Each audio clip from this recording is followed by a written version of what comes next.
Amen. Alors le Seigneur, il m'a conduit vers ce verset en Marc 6. C'est au verset 1 à 6.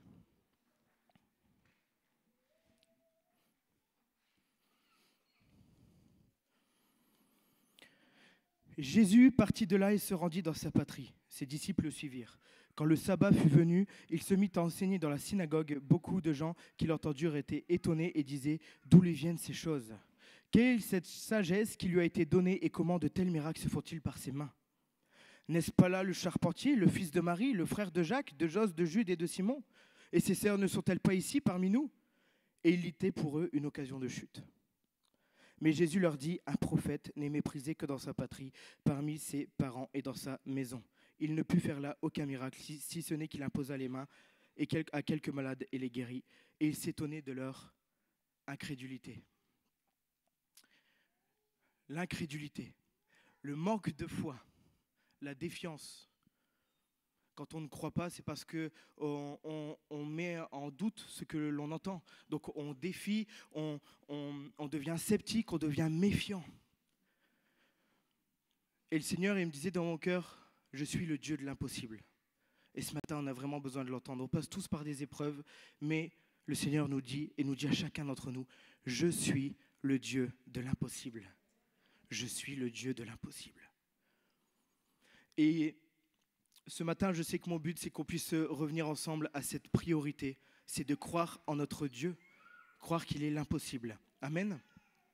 Parce que la puissance de Dieu, elle était toute prête à Nazareth. Quand Jésus est revenu, il était prêt, lui, à accomplir des miracles, des guérisons, à relever, à édifier, à encourager. Mais il s'est étonné de leur incrédulité. Il n'a rien pu faire ici, à Nazareth.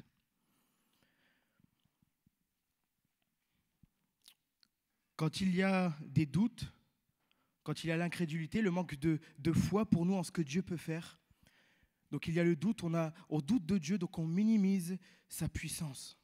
Et quand on minimise sa puissance, on se bloque au miracle de Dieu. On bloque le surnaturel de Dieu. Le Seigneur, comme je vous l'ai dit, il était prêt à faire beaucoup de choses à Nazareth. Et comme il en a fait partout ailleurs avant d'aller à Nazareth, et comme il le fait toujours des miracles. En réalité, il n'y a pas de Dieu mort parmi nous ce matin. Il n'y a que des chrétiens abattus qui minimisent la puissance de Dieu. On est d'accord avec ça ? Alors le Seigneur ce matin nous dit réveillons-nous. Réveillons-nous. On a le droit, c'est un sentiment d'être abattu, d'être triste, peut-être d'avoir peur. Mais on doit placer notre confiance en qui ? En Dieu. Amen. Alors, c'est ce qu'on va voir ce matin. On va vraiment comprendre d'où vient cette incrédulité, qu'il faut avoir une foi spontanée et croire en l'impossible. Amen. J'avais noté ça, que les gens ne croient pas que Jésus est vraiment Dieu et qu'ils ne lui font pas confiance pour être le Dieu de l'impossible pour eux. Leur foi qui était pareille à celle d'un enfant diminue, la prudence et les questions envahissent leur cœur. C'est vrai ça. Combien de fois dans nos épreuves on dit mais qu'est-ce que j'ai fait ? Ou peut-être que j'ai fait ci, ou peut-être qu'il fallait que j'agisse comme ça, ou peut-être qu'il faudrait que je fasse ça, ou si le Seigneur n'agit pas, c'est parce que ça. Il ne nous est pas donné de nous inquiéter, nous poser des questions. Le Seigneur veut juste qu'on croie en lui, et le reste, il va nous convaincre de sa volonté qui est bonne, agréable et parfaite. Amen. Mais pour l'instant, on doit revenir à la priorité. C'est au final ce qui a fait qu'on a dit oui à Jésus. Notre priorité en tant que chrétien, c'est croire. Croire en Dieu, croire qu'il a été vivant, qu'au sacrifice de Jésus il y a 2000 ans, pour nous tous ici personne ne l'a vu son sacrifice, il y a 2000 ans. Si je disais je ne crois qu'en ce que je vois, mes collègues de travail, ils m'incendieraient tout de suite, ils savent que je suis chrétien, ils connaissent ma foi. Tout de suite, ils me diraient ah ouais, tu crois qu'en ce que tu vois, t'as pas vu il y a 2000 ans ce qui s'est passé. Ça t'empêche pas de le croire. Et boum, on dit je t'ai cassé, c'est ça, bon c'est il y a longtemps. Donc vous voyez, on a bien cru à quelque chose il y a 2000 ans, on n'était même pas là pour le voir. Donc le but ce matin, c'est de se dire que si un jour tu as pu croire, mon frère, ma sœur, à ce que Jésus il a fait pour toi il y a 2000 ans, tu peux croire qu'il est capable de tout aujourd'hui dans ta vie, de te délivrer de ta détresse, de te délivrer de ton angoisse, de ta peur, de ce qui te retient, de tes tentations, de tes maladies. Je vais avancer, parce que je n'ai pas de amen, donc il faut que je continue, je le sais. J'aurais bien aimé m'arrêter là. Hop, Bruno, il revient, boum, il a dit « I will be back » par message, il a dit « Je reviendrai, dis-leur ». Donc il est chaud patate, mais ça sera dimanche prochain. Vous devez encore me subir un dimanche. Plus sérieusement, je m'étais dit ça, j'ai dit, en fait, voyez-vous, en fait, on peut témoigner de notre relation qu'on a avec Dieu aux autres. On peut lui dire qu'on est amis de Dieu. On peut pleurer en l'adorant. Mais le moment est venu où dans nos difficultés, ou nos épreuves, nous puissions être capables de croire en lui et de compter qu'il est réellement le Dieu de l'impossible pour ça. Amen. Je ne sais pas ce que tu feras, mais tu agiras. Amen. Alors, d'où vient l'incrédulité ? Pour pouvoir bien connaître son ennemi, si tu connais bien ton ennemi aussi bien que tu te connais toi-même, en sans combat, tu ne seras point défait. Oh, yeah. C'est l'art de la guerre de Sun Tzu. Mais l'air de rien, ce que je veux vous dire par là, c'est qu'il faut savoir, pour combattre l'incrédulité, pour combattre notre ennemi, parce que c'est l'incrédulité ce matin, c'est qu'il faut savoir d'où elle vient et ce qui la produit. Amen.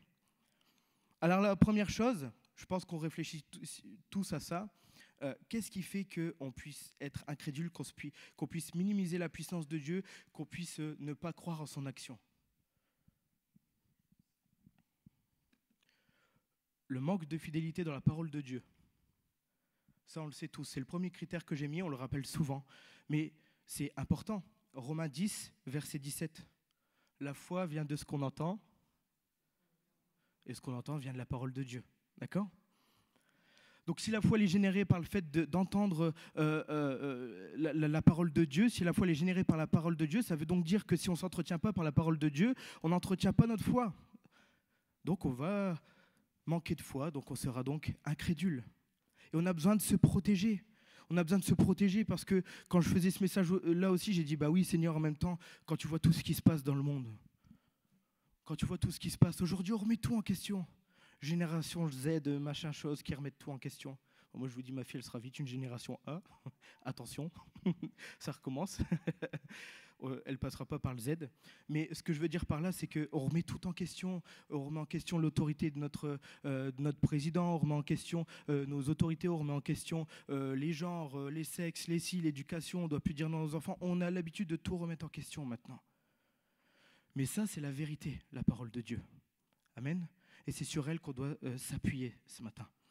Et donc la fidélité dans la lecture de la parole de Dieu. Amen. J'ai noté aussi Éphésiens 5, verset 19. J'ai cherché ce matin. Entretenez-vous par des psaumes, par des hymnes, par des cantiques spirituels, chantant et célébrant de tout votre cœur les louanges du Seigneur. Amen. Ça vous est déjà arrivé de le faire, ça ? Quand vous êtes découragé dans l'épreuve ? Une fois, je parlais quand j'étais plus petit avec ma mère, et puis je lui disais, mais j'arrive plus à lire la Bible. J'étais dans les épreuves, au collège, tout ça, et je me suis dit, bah mince, je fais comment ? J'arrive plus à lire la Bible, j'arrive plus à passer un temps avec Dieu. Elle a fait, mon fils, et même ma grand-mère me l'avait dit, elle m'avait dit, entretiens-toi par des psaumes, par des hymnes, par des cantiques. Pourquoi ? Mais parce que ça revigore en fait, tout simplement. Ça redonne le punch, le peps, la joie. Amen. Vous avez déjà essayé ça ? Moi j'ai déjà essayé, je peux dire c'est formidable. La Bible, elle trouve toujours le moyen de nous relever. Elle a toujours la phrase qui, tiens, toujours la phrase qui fait plaisir en réalité. Une belle phrase qui vient tout simplement capter et s'inscrire dans ton cœur, capter ta mémoire et en fait tu la retiens, elle est ancrée et c'est comme si tu ne pouvais pas l'enlever. Ça a toujours le beau mot, c'est encore mieux qu'un parent. C'est-à-dire que la Bible, elle a le mot pour toi alors que c'est un livre qui a été écrit il y a des années de ça. C'est pas beau ça franchement ? Et c'est pour ça que c'est beau de s'entretenir par la parole de Dieu. Donc la fidélité dans la parole de Dieu ce matin. Amen. Pour ça que je dis que c'est un message simple, mais on a besoin de revenir aux bases. Aujourd'hui, on met beaucoup de choses, on dit un chrétien doit être comme ci, il doit être comme ça, il doit être comme ça, mais la priorité du chrétien déjà, c'est de croire. Amen. Pour qu'il puisse donner cette espérance aux autres. Amen. Je ne crois ce que je vois, je le disais tout à l'heure. La deuxième cause de l'incrédulité pour moi, alors j'en ai relevé 3, il y en a beaucoup plus, on aurait pu s'attarder pendant longtemps. Elle est souvent liée au fait d'être conscient ou de se concentrer uniquement sur ce que l'on voit, donc la réalité, et non sur la vérité, la parole de Dieu, c'est ce que je disais. D'accord ? J'ai pris l'exemple, alors je sais qu'à chaque fois quand on dit « je ne crois ce que je vois », on pense à Thomas, le proverbe, mais je l'ai utilisé pour une autre chose, Thomas. Je ne vais pas l'utiliser là encore maintenant, sinon il va prendre beaucoup. Mais là, j'ai plutôt pris l'exemple de Pierre, quand il a marché sur l'eau. il marchait sur l'eau. Il n'y a que quand il a considéré les vents et le fait qu'il s'enfonçait, donc la réalité, ce qui est en train de se produire, que d'un coup il a paniqué et que là, forcément, c'est compliqué de pouvoir continuer à marcher sur l'eau. Amen. On va le lire ensemble, c'est en Matthieu 14.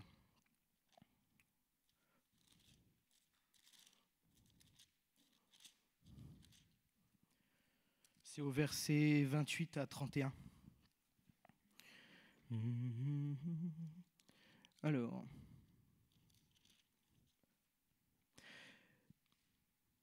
Pierre lui répondit, « Seigneur, si c'est toi, ordonne que j'aille vers toi sur les eaux. » Et il dit, « Viens, Pierre, sorti de l'eau, de la barque, Pierre sortit de la barque, je recommence, et marcha sur les eaux pour aller vers Jésus.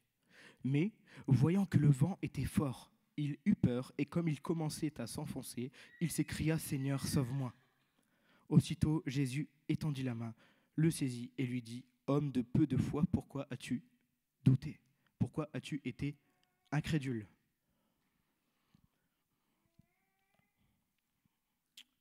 Un autre verset dira dans Romains 8, verset 14, « Car tous ceux qui sont conduits par l'Esprit de Dieu sont fils de Dieu. » Et ce matin, on ne doit pas se concentrer sur ce que l'on voit dans notre épreuve.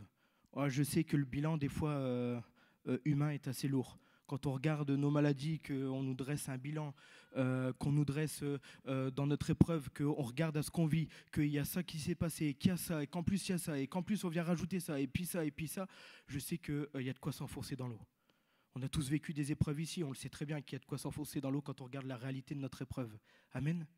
Mais le Seigneur nous demande de nous concentrer sur la vérité, de placer notre foi, non pas en ce qu'on voit, mais en ce que Dieu est capable de faire ce matin. Amen. D'accomplir l'impossible pour nous. Amen. Troisième chose, c'est là où j'ai utilisé Thomas. Pas mon frère, le apôtre, on ne sait jamais. Jean 20, versets 19 à 24. Fait le disciple.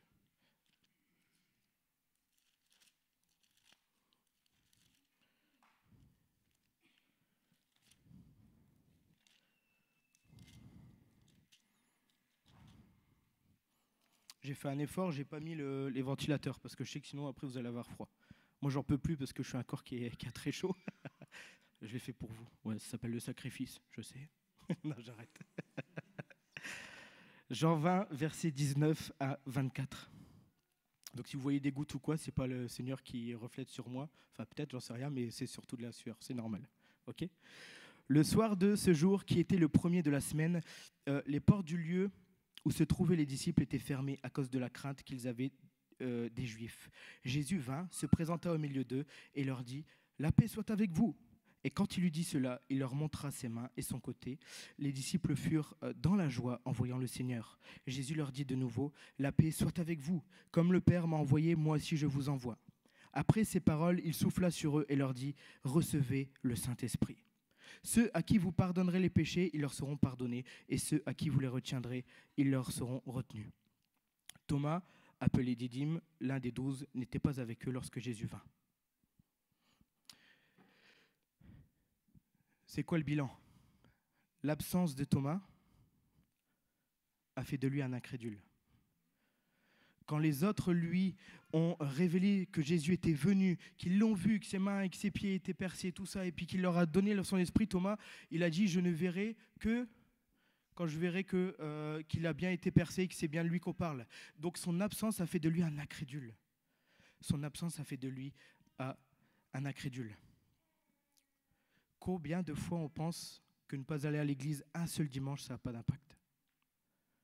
La fidélité dans l'église ce matin. C'est très important. Thomas, je ne doute pas qu'il a dû être aux autres réunions avec les disciples. De toute façon, on ne s'est pas mentionné. Mais là, à ce moment-là où Jésus revient, il n'était pas là, il n'en a loupé qu'une seule. C'est le moment où Jésus est revenu. Pas de bol, hein? Si on loupe une réunion le dimanche, on peut peut-être louper ce que le Seigneur avait besoin de nous dire pour transformer notre cœur. Le fait de toute façon de venir, d'être assidu à l'église, d'être fidèle à l'église, de venir tous les dimanches comme les mardis, tout ça, c'est ce qui fait que petit à petit, le Seigneur peut transformer notre cœur et peut continuer à agir. Amen. Et ça, on ne le rappelle pas assez, mais la fidélité dans l'église. Un moment où tu ne viens pas à dimanche et tu peux passer à côté de ce que Dieu voulait te dire. Vous croyez en ça ? 1 Samuel 15, verset 22, « L'Éternel trouve-t-il du plaisir dans les holocaustes et les sacrifices comme dans l'obéissance à la voix de l'Éternel ? Voici l'obéissance vaut mieux que les sacrifices et l'observation de sa parole vaut mieux que la graisse des béliers. » Le Seigneur nous demande d'être obéissants, d'être fidèles dans sa parole, d'être fidèles dans nos assemblées. J'ai laissé un peu de temps exprès et dire qu'il n'y a que les dimanches. Bien sûr que non, il n'y a pas que les dimanches. Il n'y a pas que les dimanches. Je sais très bien que parmi nous, il y en a qui malheureusement travaillent le dimanche, qu'il y en a qui ont peut-être, quand je dis des bonnes raisons, c'est qu'ils n'ont pas le choix de ne pas être là. On ne leur jette pas la pierre. Ou peut-être que ça a déjà été fait, c'est pour ça qu'il y a un petit trou au milieu, il n'y a plus personne. Mais il y a le mardi, puis il y a le jeudi, l'intercession. Puis il y a des réunions de femmes. Il y en a une, je crois, le 15 avril, c'est pas ça ? Super. Il y a des réunions d'hommes. Pascal, il n'est pas là, il est parti aller chercher Bruno à l'aéroport avec Ketsia. Donc il y a des réunions de femmes, il y a des réunions d'hommes. Il y a le culte des enfants pour nos enfants. On a le ménage où c'est un excellent moyen aussi de pouvoir être avec notre groupe, de pouvoir s'entretenir, de pouvoir s'édifier, se témoigner les uns les autres. Qu'est-ce que j'ai noté ? Ah oui, les réunions de maison. Les réunions de maison, ça aussi c'est bien. On a d'excellents moyens tous de nous tenir ancrés à Dieu. De continuer à alimenter notre foi. Quelle église aujourd'hui peut dire qu'elle a autant de moyens que la nôtre ? Des fois, on se plaint, tout ça ou quoi, mais en réalité, il y a tellement de choses qui ont été mises en place. Je ne sais pas si dans toutes les églises, on peut retrouver ça, les réunions de femmes, les réunions d'hommes, des réunions de maison. Et est-ce qu'il y a assez de responsables pour pouvoir alimenter ces réunions de maison ? Est-ce qu'il y a assez pour faire autant d'écoles du dimanche ? Il y a plein de choses qui ont été faites. Les jeudis, les intercessions, les samedis, les évangélisations. Il y a plein de choses qui ont été mises en place. Et il nous est donné de participer à ces choses-là. Alors, je voulais oublier personne. Est-ce que vous avez d'autres réunions, d'autres moments où on se réunit ? Les jeunes ? En plus, je l'ai noté. Oh, honte à moi. Responsable du pôle de jeunes. Ouais, super. Hop, allez, ça, c'est fait. Voilà. Bah, c'est parce qu'en fait, je suis allé parmi les jeunes hier. J'ai répondu à leurs questions. Ils m'ont, en étant gentils, saoulé par leurs belles questions. Donc, je voulais les oublier ce matin, même s'ils sont devant moi. Non, c'est pas vrai, c'est toujours un plaisir. Ils se posent des bonnes questions, c'est trop cool d'y répondre. Ça alimente notre foi aussi. Et donc, pour moi, toutes ces réunions-là, c'est aussi par le moyen que la parole de Dieu elle est annoncée. Toutes ces choses-là, toutes ces réunions, tout ce qu'on a mis en place, c'est fait pour nous enrichir. Amen. Donc, si tu n'as pas moyen de venir un dimanche, ça se comprend, mais il y a aussi le mardi. Si tu n'as pas moyen de venir le mardi, j'aimerais bien venir le mardi. Vous vous souvenez, avant, je venais, maintenant, je ne viens plus. Qu'est-ce que j'aimerais bien revenir ? Je vous le promets. Hier, j'ai fait au maximum pour arriver tôt. Je suis arrivé 19h40 au groupe de jeunes. J'aimerais bien arriver à l'église le mardi. Je ne peux pas, mais j'ai le dimanche, c'est mon espérance et j'en ai d'autres. Et si je peux avoir la moindre occasion pour nourrir ma foi, mais bien sûr que je vais le faire. Parce que ça me fait plaisir d'être parmi vous. Franchement, ici, il y a tellement de personnes, j'en reparlerai après, mais qui sont passées par de belles portes. Franchement, parmi nous. On a tendance à parler de ce qu'on va manger à midi, de parler de tricot et compagnie, mais si on prenait le temps chacun, et c'est pour ça que j'ai été content aussi que ça soit dit par Julien, c'est parce que c'est ce que j'ai dit aussi dans la prédication, si on prenait le temps chacun de pouvoir prendre le témoignage de l'un ou de l'autre, on serait fortement édifié. Il n'y a rien de plus encourageant, non ? Amen. Donc là, on arrive au point 2 et j'ai marqué une foi spontanée sans artifice. Être crédule. Quelqu'un de candide, qui croit facilement, naïvement, qui est naturel, sans artifice, spontané, qui agit selon ses sentiments, sans calcul, sans recherche. C'est ce qu'on doit être avec Dieu. On doit être capable de se lâcher comme ça avec Dieu. Quand on est petit, on croit sans retenue tout ce que nous disent nos parents, franchement.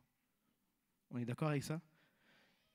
Même si mon père et tout, ils m'ont déjà fait le coup de la cuillère de moutarde ou quoi, j'ouvrais bien la bouche. Hein. Je le croyais, je savais qu'ils ne pouvaient pas me vouloir du mal. Jusqu'à ce que j'ai la cuillère de moutarde dans la bouche quand j'étais tout petit. C'est une tradition polonaise ou je sais pas quoi. Là. Ils sont fous.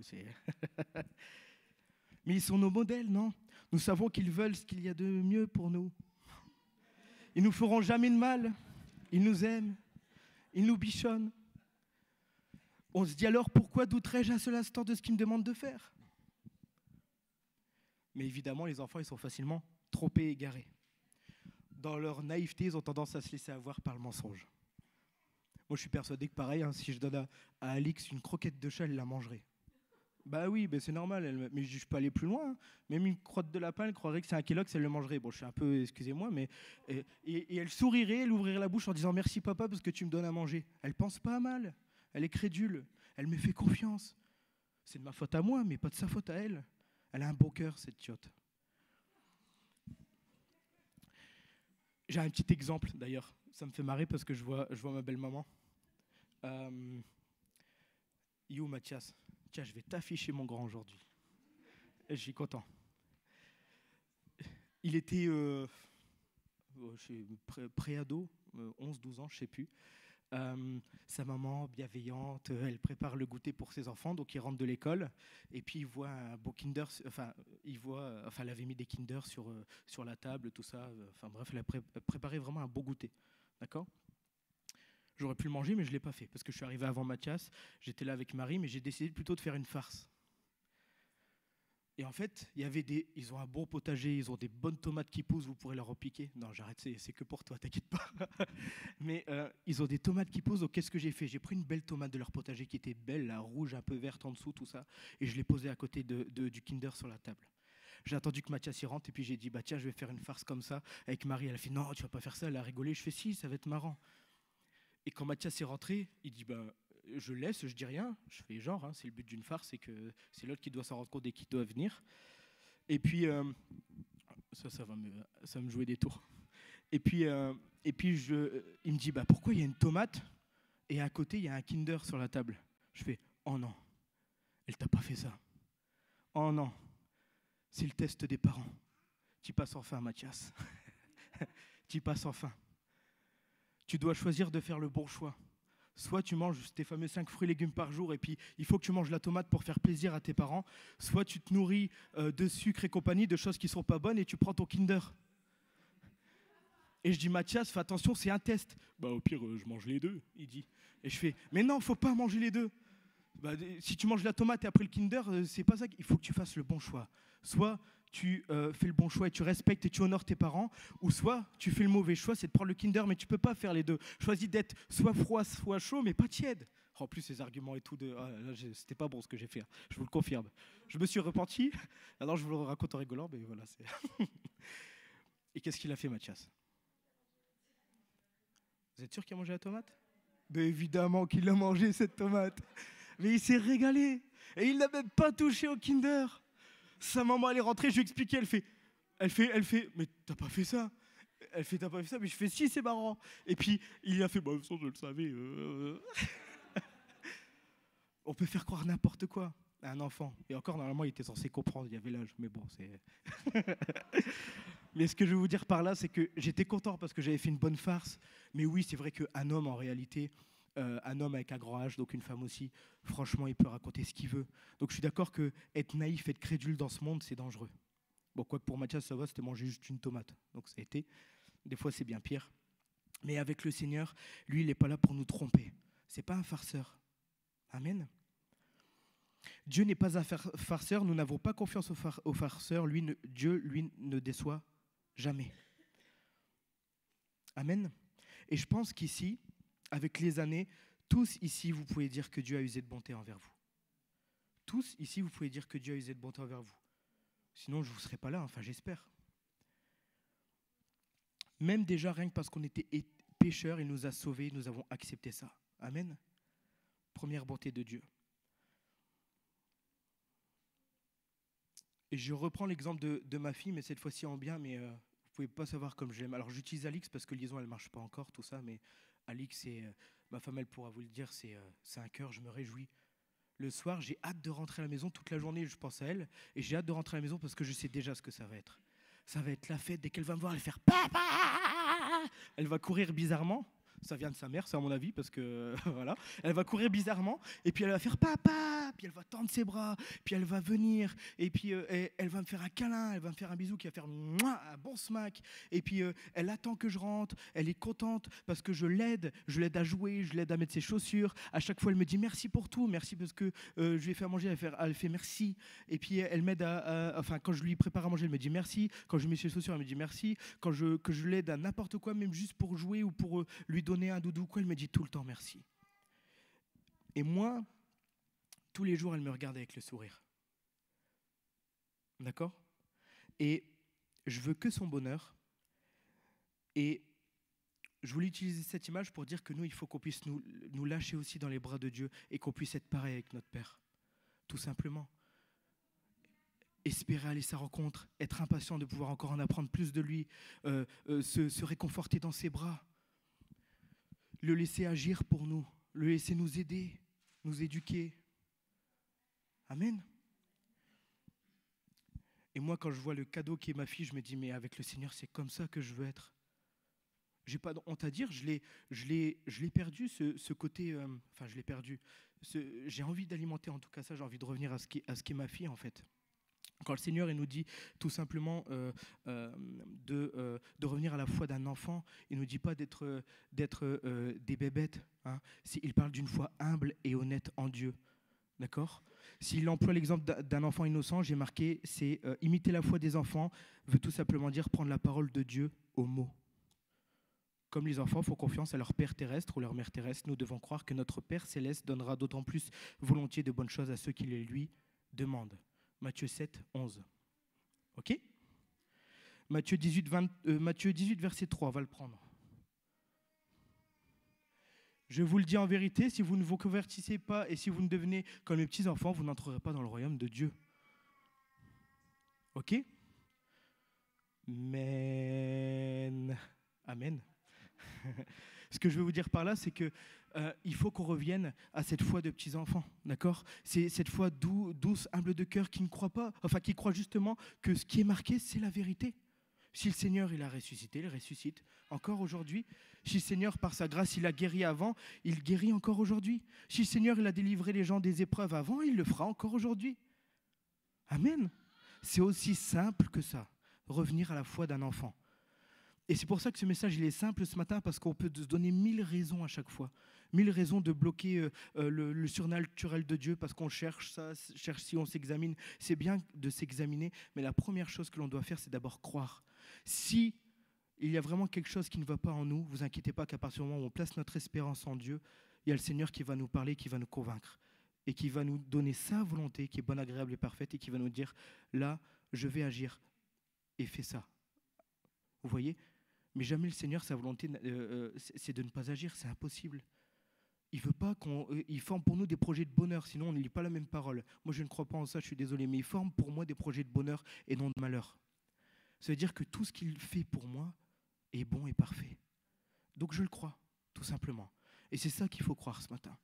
Le reste après, quel que soit ce qui nous arrive, et il est facile de dire ça, chacun à notre niveau, nous avons vécu des épreuves, certains sont dans des épreuves très difficiles aujourd'hui, Julien aussi en parlait, mais ce n'est pas pour autant que nous devons placer notre espérance en Dieu.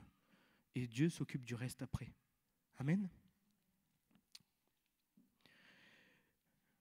Ah oui, je voulais le chanter, je te dis que si tu crois, tu verras la gloire de Dieu. Franchement, ça fait longtemps ça. Puis on a chanté plein de chants aussi ce matin. Que tout est possible à celui qui croit, que Dieu, tu es puissant, tu peux tout accomplir. Ne t'ai-je pas dit que si tu crois, tu verras la gloire de Dieu ? Donc là, je l'ai noté, c'est en Jean 11, verset 40, je vous donne la référence. Et là, on arrive au dernier point, qui est croire en l'impossible. Pour moi, c'est aussi bête que ça, mais le meilleur moyen de croire en l'impossible, c'est de croire que c'est possible. Ce qui est logique, non ? Les grands exploits de ce monde, sans compter Dieu, mais marcher sur la lune, voler pour la première fois en avion, dominer les cieux, le premier, je sais pas, cœur artificiel, vous avez certainement plein d'exemples.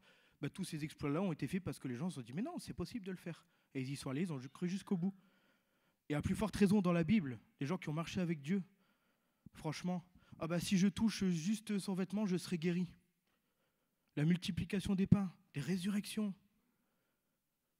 Marcher sur l'eau, diviser la mer. Alors ça, celle-ci, j'aurais bien aimé être là. Hein.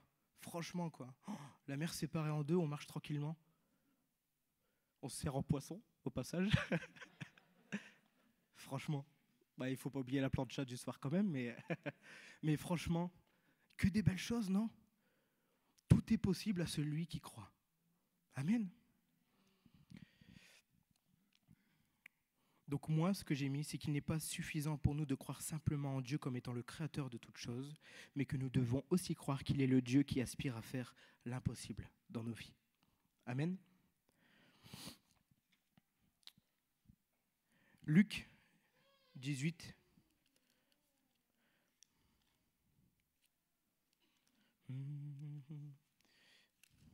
C'est au verset 27. Jésus répondit, ce qui est impossible aux hommes est possible à Dieu. Amen.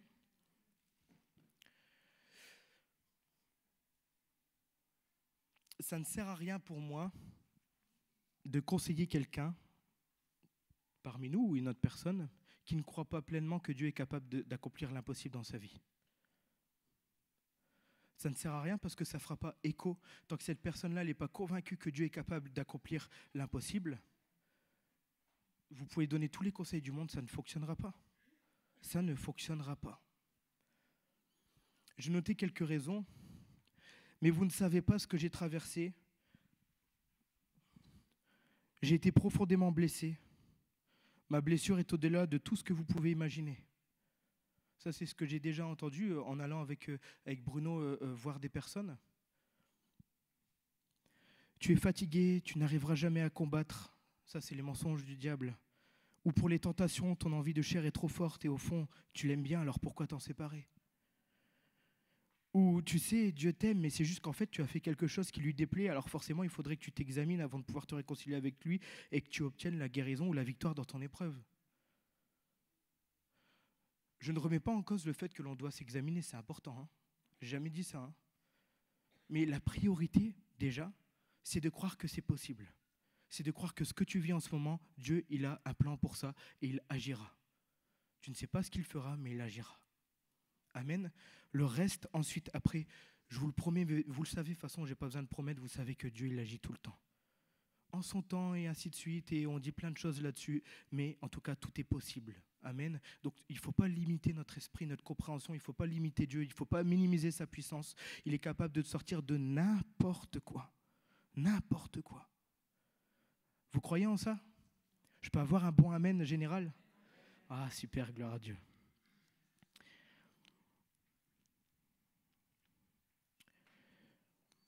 L'ange de l'Éternel lui apparut et lui dit, l'Éternel est avec toi, vaillant héros. Juge 6, verset 12. L'Éternel est avec toi, vaillant héros. L'Éternel est avec toi, vaillant héros. Il l'a dit à Gédéon, ça.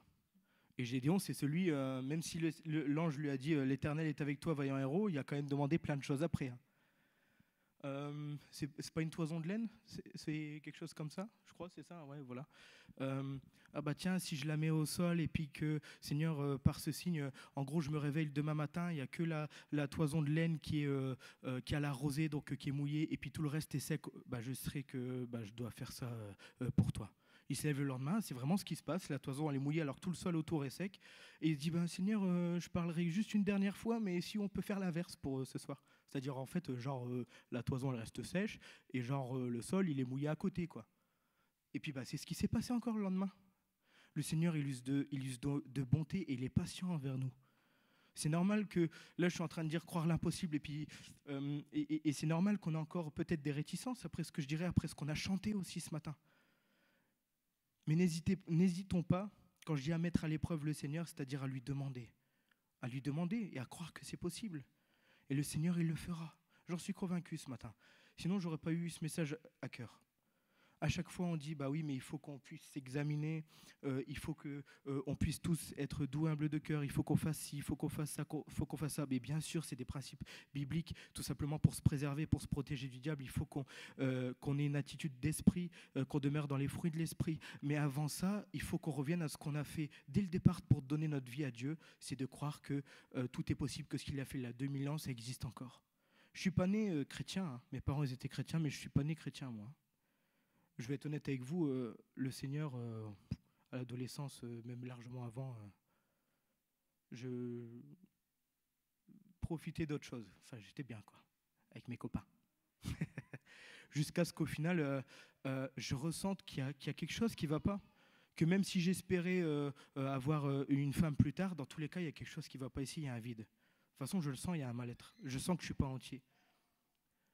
Alors, je vous raconterai mon témoignage un jour pour ceux qui ne l'ont pas entendu, mais le fait d'avoir donné ma vie à Dieu, c'est parce qu'il s'est révélé à moi et on a tous eu ici la révélation de l'amour de Dieu. Vrai ou pas vrai? Pourquoi croyez-vous en Jésus aujourd'hui? Quel est le fondement de cette relation? Ce matin, pourquoi tu dis oui? Je te suivrai. Il faut se rappeler de ça, non? Chacun d'entre nous. Qui est baptisé, qui a donné sa vie à Dieu? Est-ce que vous pouvez tous bien lever la main bien haute et conserver cette main haute, s'il vous plaît? Regardez-vous déjà. C'est pas beau, ça? Et pour les personnes qui ne sont pas là, gardez encore la main haute, s'il vous plaît. Ouais, je sais, c'est un exercice difficile de la lever 5 secondes.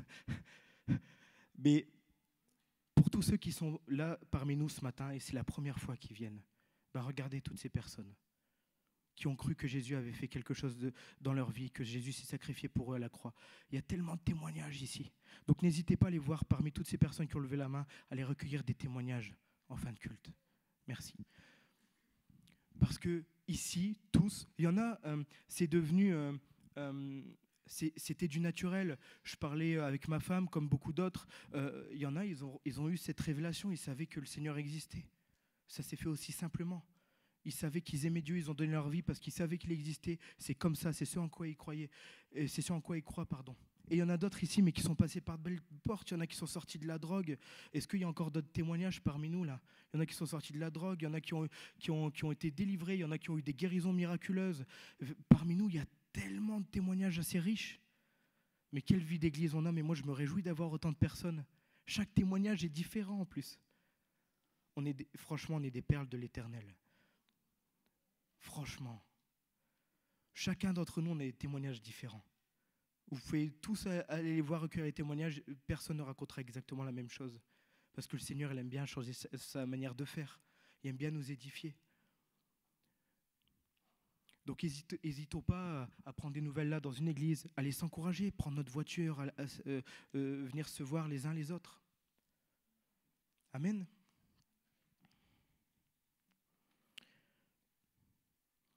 Pour moi, ce que je disais, ce que j'ai noté, c'est qu'on a tous ici un point commun, c'est que le oui, Seigneur Jésus, je crois que tu as donné ta vie à la croix pour me sauver, n'a pas été dit à la légère. On l'a vraiment vécu, cette révélation de Dieu. Amen. D'où l'importance de se retrouver dans les différentes réunions de l'Église, que ce soit des services comme le ménage jusqu'au dimanche matin. Amen. Ah ben, je vais bientôt avoir fini, c'est cool ça.